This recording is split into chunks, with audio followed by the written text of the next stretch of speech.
Ask Your Computer Guy is the place to be if you've got a question that you need answered. No BS, no filters, just straight up professional advice.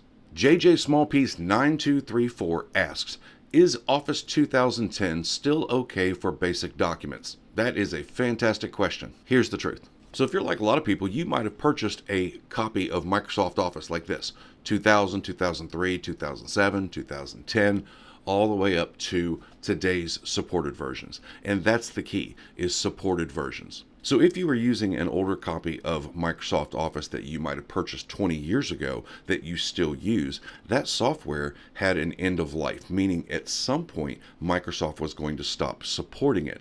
And once support ends for a product like that, that means you are no longer going to get security updates or patches against hackers and other types of exploits. And that's why the manufacturers always tell you to use a supported version of their software. Now, sure, a lot of times they tell you that because they want to try to make more money off of you. But the reality is manufacturers can't continue to support products that are really no longer in use by the vast majority of people. Plus, using a supported version of software guarantees that you're going to get those security updates that you need to keep you safe. Now, are there exceptions? Absolutely. Now, if you're in IT, you'll understand what this means. Back in the day, we didn't have wireless. You only had wired internet, and this basically was representing cutting the cord and getting offline. If you are using a version of Office that is extremely old, but you're not connected to the internet, your risk is nearly zero. And the reason for that is because if the hackers can't get to your computer because it's offline, then they can't infect you.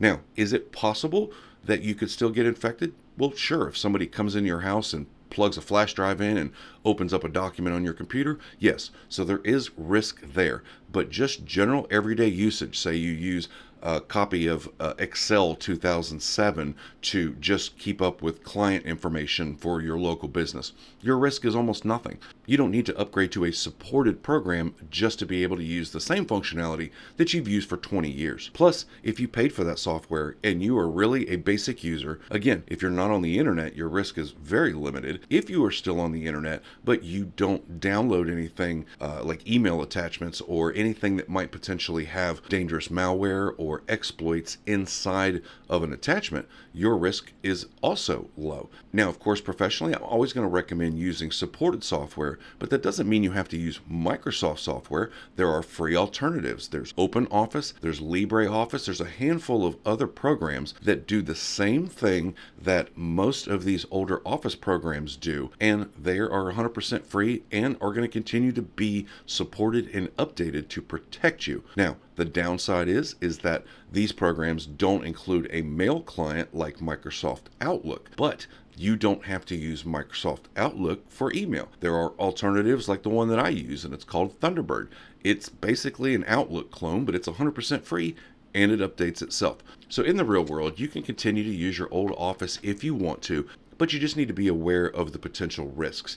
Nowadays, there are full Office clients that are 100% supported and don't cost you anything. So it doesn't really make a whole lot of sense to take that risk with this older software when there are free alternatives available for you. But if you wanted to continue to use that same software you've used for 20 years, as long as you know the risks, it absolutely will work. But again, disconnect from the internet and don't let strangers in your house with flash drives. Other than that, you're good to go. JJ, thanks so much for that question. If you have a question that you would personally like addressed, let me know down in the comments and you might be in the next video. As always, thanks so much for watching. We'll see you in the next one.